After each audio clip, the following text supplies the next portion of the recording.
आपके सामने ये दास अनिरुद्ध बैठा है, मैं आपको क्या क्या बताऊं, क्या क्या समझाऊं। मैं संसार में रहता हूं आप लोगों की तरह, संसार का सारा काम करता हूं आप लोगों की तरह, हर जिम्मेदारी पूरी करने की कोशिश करता हूं आप लोगों की तरह, भगवान के चरणों में भक्ति करने की कोशिश करता हूं आप लोगों की तरह।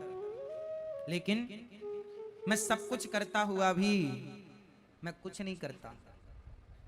कैसे? ऐसे क्योंकि मैं ये मानता हूं कि मैं कुछ कर ही नहीं रहा, मेरे से भगवान सब कुछ करवा रहे हैं, पहला। दूसरा, ये दास अनिरुद्ध, मैं मानता हूं, मैं आप लोगों को देखता हूं ना, तो मुझे आप लोगों में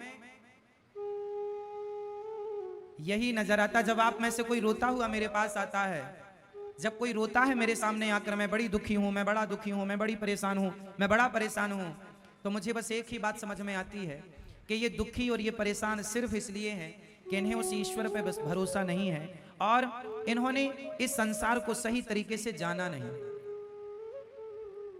आप अमेरिका जाएंगे ना, तो अमेरिका जाने के पहले वहां के रूल्स जाने लीजिए, वहां का कानून, वहां का संविधान अलग है। हमारे भारत में तो कोई कहीं भी कचरा फेंक देता है, कहीं भी थूक देता है, कहीं भी खड़ा होकर सुसु कर लेता है। अमेरिका जैसे देशों में ऐसा करने पर फाइन हो सकता है। तो यहाँ के रूल्स अलग हैं, वहाँ के रूल्स। यहाँ तो आप लाल बत्ती क्रॉस कर देते हैं तो कोई बात नहीं, वहाँ तो बड़ा गजब का फाइन है। तो यहाँ के रूल्स अलग हैं, वहाँ के रूल्स। जब अमेरिका जाएं तो वहाँ के रूल्स फॉलो करने पड़ेंगे। उसी तरह जब संसार में आए हो तो संसार के रूल्स फॉलो करने पड़ेंगे। और आप लोग आ गए संसार में, लेकिन आपको संसार के रूल ही नहीं पता कि संसार का रूल क्या है। संसार का रूल क्या है, नियम क्या है? संसार का नियम है कि यहां जो आया है उसे दुखी होना पड़ेगा, और दुखी हैं। शर्त यह है कि आपको कोड़े भी पड़ेंगे और आपको रोना भी नहीं है। आपको दुख भी मिलेगा और आपको रोना भी नहीं है। भगवान कृष्ण मंदिर में खड़े हैं, बांसुरी बजा रहे हैं और स्माइल है होठों पर। भगवान की स्माइल ये कहती है कि आप संसार में आए हैं, संसार में दुख ही दुख है, इस दुख में संसार में रहना है, लेकिन मुस्कुराते हुए रहना है, खुश रहना है। क्या करेंगे? रोते हुए नहीं, मुस्कुरा। ये संसार दुख का सागर है, लेकिन मुस्कुराते हुए चलना है। आप लोग जो रोते रहते हैं ना, आपको रूल्स पता नहीं है कि संसार में रहने के तरीके क्या हैं। इसलिए भगवान बुद्ध जब आए तो ये ज्ञान हो गया उन्हें कि संसार दुखालय है। उनके सामने एक बूढ़ी अम्मा आई अपने मरे हुए बेटे को लेकर। गौतम बुद्ध भगवान बुद्ध के पास एक माँ आई, उनका बेटा मर गया, 5 साल का था। किसी ने बताया कि गौतम भगवान बुद्ध बड़े तपस्वी हैं और वो यदि कृपा कर दें तो तेरा मरा बेटा जिंदा हो सकता है, क्योंकि वो बड़े संत हैं और शक्तियां हैं उनके पास। जा, मरा हुआ बेटा लेकर के आई, चरणों में लेटा दिया। महाराज, मेरा बेटा चला गया, मेरे बेटे को आप अपनी शक्तियों से जीवित कर दो, मेरा इस बेटे के सिवा कोई नहीं है, मैं बड़ी दुखी हूं, मैं बड़ी परेशान हूं। भगवान बुद्ध भगवान ने कहा, ठीक है, मैं तेरे बेटे को जिंदा करूंगा, लेकिन तुझे एक काम करना पड़ेगा। तू जा गांव में और 1 मुट्ठी सरसों लेकर आ, लेकिन सरसों के दाने उस घर से लाना, या चावल लेकर आ मुट्ठी भर। मैया को जगाओ। आपसे मुट्ठी भर तू चावल लेकर आना, पर उस घर से चावल लाना जिस घर में आज तक कोई मरा ना हो। मुट्ठी भर सरसों चावल जो मिल जाए ले आना, पर उस घर से लाना जिस घर में आज तक कोई मरा ना हो। बूढ़ी अम्मा गई, ठीक है अभी लाती हूं। भैया जरा मुट्ठी भर सरसों दे दो, हमारा बेटा चला गया है, उसे जीवित करना है, पर एक शर्त है। उसने चावल घर की जो थी वो चावल ले आई है, सरसों। बोले कि तुम्हारे घर में आज तक कोई मरा है? बोले हाँ, कुछ दिन पहले हमारे ससुर चले गए। दूसरे घर गई, बोले तुम्हारे घर आज तक कोई मरा? बोले हाँ, कुछ दिन पहले हमारी सास चली गई। तीसरे घर गई, बोले तुम्हारे घर कोई मरा है आज तक? बोले हाँ, हमारे घर कुछ दिन पहले हमारे पति चले गए। चौथे घर गई, बोले हमारे घर कोई पत्नी चली गई। किसी ने कहा हमारे घर ये चला गया। वो सबका घर ऐसा था जिसके घर में कोई ना कोई कभी ना कभी मरा जरूर था। बूढ़ी अम्मा फिर वापस आई, भगवान बुद्ध से कहा ले आई चावल मुट्ठी भर। ना महाराज, नहीं मिले, चावल तो नहीं मिले। सरसों तो नहीं मिली, लेकिन मेरे प्रश्न का उत्तर मिल गया। चुपचाप उसने अपना बेटा उठाया, वहां से चली गई। बताओ क्या सबक मिला इस कहानी से, क्या सीख मिली? हम रोते हैं कि हमारा ये मर गया, हम रोते हैं कि हमारा ये दुख है। अरे जो दुख आपके पास है, सेम वही दुख आपके पड़ोसियों में भी है, औरों के पास भी है। क्यों है? क्योंकि संसार में जो आया है उसे दुख से गुजरना पड़ेगा। अब ये दुख से गुजरने में चाहे आप रोते गुजरो या हंसते गुजरो, वो आपकी मर्जी है। इसलिए संसार में क्या है, अब बताओ आप, संसार में क्या है, सुख या दुख? जोर से। अभी आप कह रहे थे दोनों हैं। आप जल्दी ज्ञानी हो गए। इतनी बात जानने के लिए गौतम बुद्ध को 12 साल लगे, और आप देखो 12 मिनट में जान गए। संसार में क्या है, ये बात मैंने कह तो दी है, आपने सुन भी ली। कभी घर में एकांत में बैठकर मेरी इस बात का खूब ध्यान से चिंतन करना कि क्या संसार में सचमुच दुख है, और जो सुख है वो कितनी देर का है। हड्डी चबा रहा है कुत्ता, लग रहा है कि बड़ा सुख है। एक छोटी सी कहानी सुना दूं और क्लियर करने के लिए, आपको जल्दी तो नहीं है? सुनो। माया, ईश्वर की माया का पर्दा ऐसा पड़ा है कि हमें सही सही दिखाई नहीं पड़ता। अब इस बात को और क्लियर करने के लिए मैं आपको एक छोटी सी कहानी सुनाता हूं, आपको पूरा क्लियर हो जाएगा, सारा दर्पण की तरह क्लियर हो जाएगा। स्पष्टीकरण। जो सो रहे हैं उनको जगा दो। ये कहानी जो मैं सुनाने जा रहा हूं अनमोल है, शायद आपने आज तक नहीं सुनी हो, इसलिए ध्यान से सुनिएगा। इस कहानी से आपके परिवार का, आपका सारांश निकलेगा। तैयार हैं? सुनो। एक बार नारद जी ने भगवान कृष्ण से कहा कि हे श्री कृष्ण, मैं जानना चाहता हूं कि आपकी माया क्या है। आपकी माया क्या है? मैं देखना चाहता हूं आपकी माया को। कैसी है आपकी माया? आप लोग भी ध्यान से देखिए, अभी मैं कुछ आपको दिखाऊंगा। आपकी माया क्या है? भगवान ने कहा चलो तुम्हें माया दिखाते हैं। नारद जी को लेकर भगवान एक घने जंगल में चले गए। भगवान श्री कृष्ण हैं, और ये बात द्वारिका की है, जब भगवान द्वारिका के राजा थे। नारद जी भ्रमण करते करते द्वारिका गए।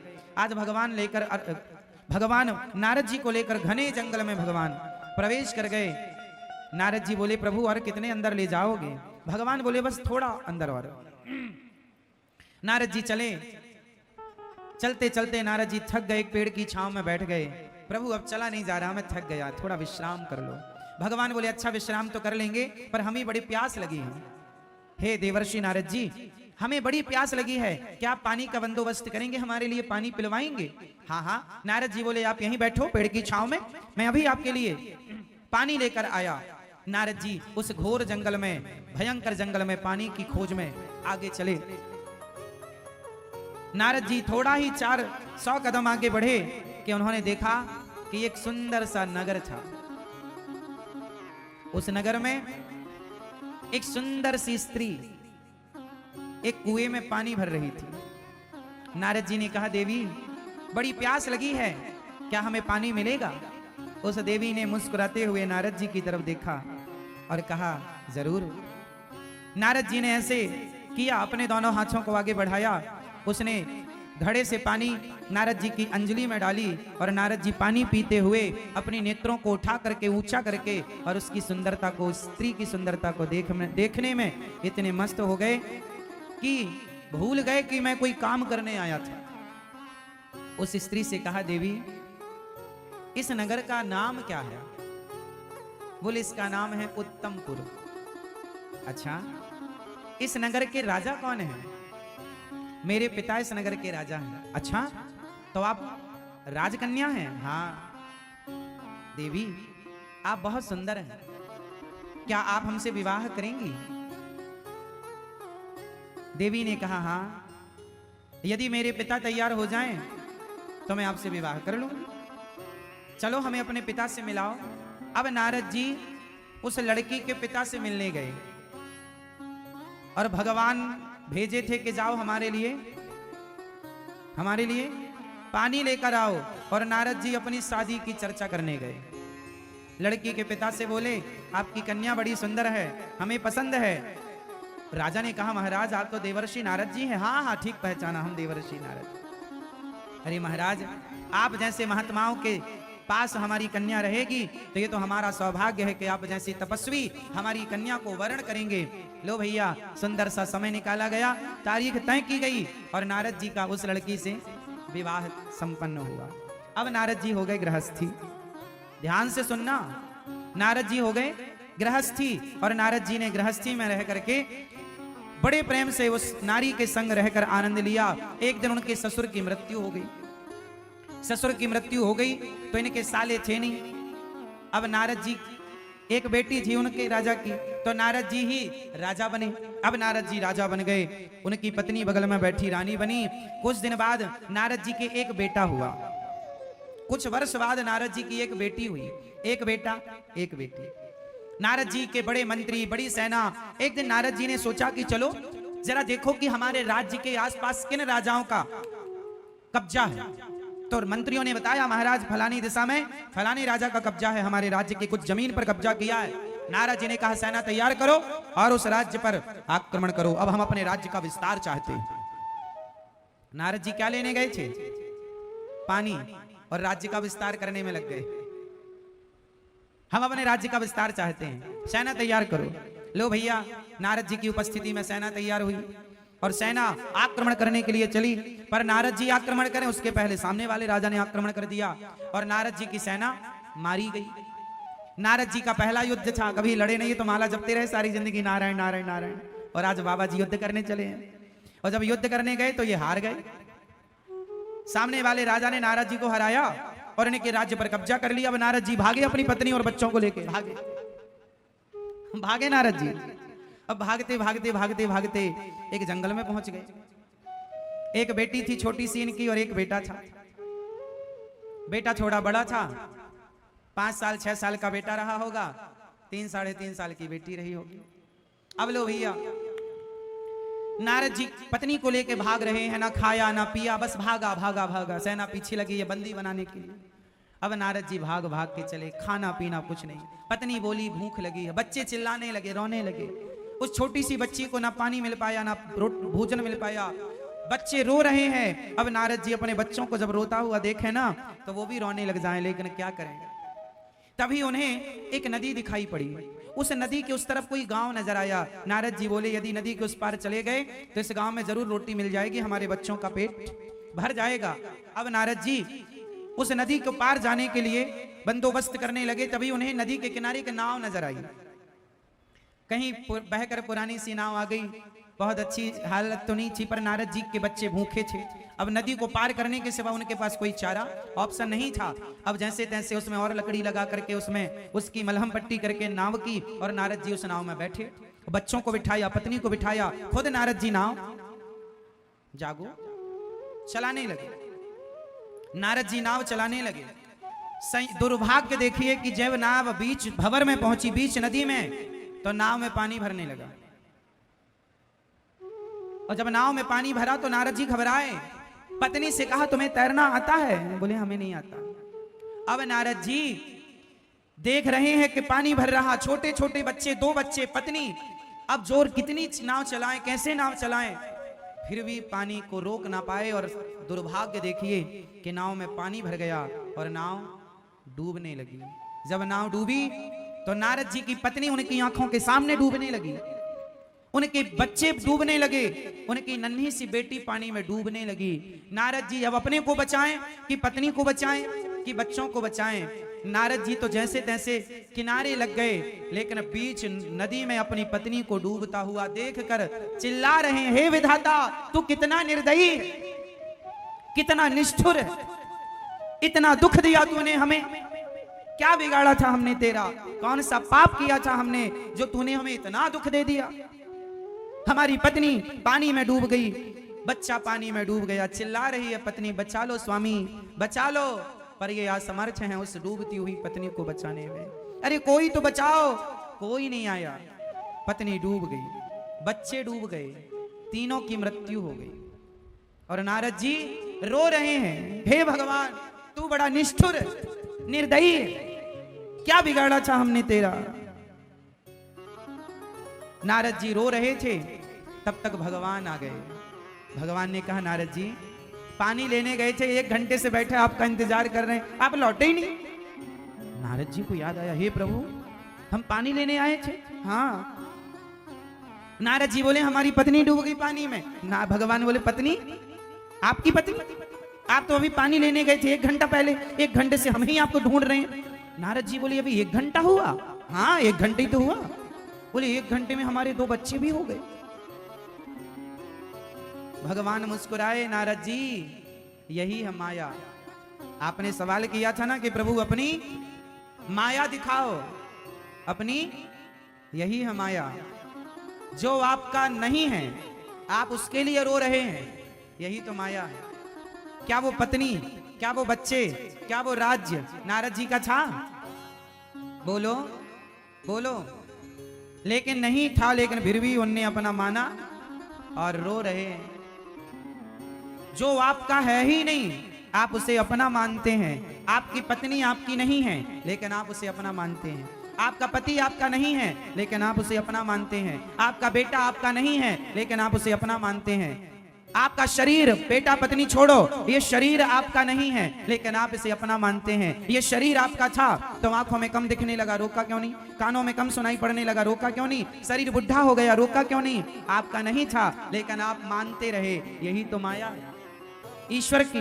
मम माया दुरत्तया, आपका कुछ भी नहीं है संसार में लेकिन सबको आप अपना मानते हैं। भगवान आपके अपने हैं लेकिन आप उन्हें अपना नहीं मानते, यही तो माया है। माया का पर्दा पड़ने से सब अपना सा दिखाई पड़ता है बट होता कुछ नहीं है अपना, यही माया का स्वरूप है। यही ये कहानी सिर्फ नारद जी की नहीं, आपकी, हमारी, हम सबकी कहानी। हम सब वो व्यक्ति हैं जो संसार में आए थे। नारद जी आए थे पानी खोजने, जल की खोज करने, जल लेने, उलझ गए। आप भी आए थे संसार में भगवान को पाने, आप भी तो उलझे पड़े हैं। आप कौन से नहीं उलझे? आप भी तो नारद जी की तरह रो रहे हैं। लेकिन आपका ये रोना सच्चा है कि झूठा है? बताओ, नारद जी का रोना सच्चा था कि झूठा था? जोर से, जोर से, और जोर से बोलो। हाँ, झूठा था क्योंकि वो सब माया है।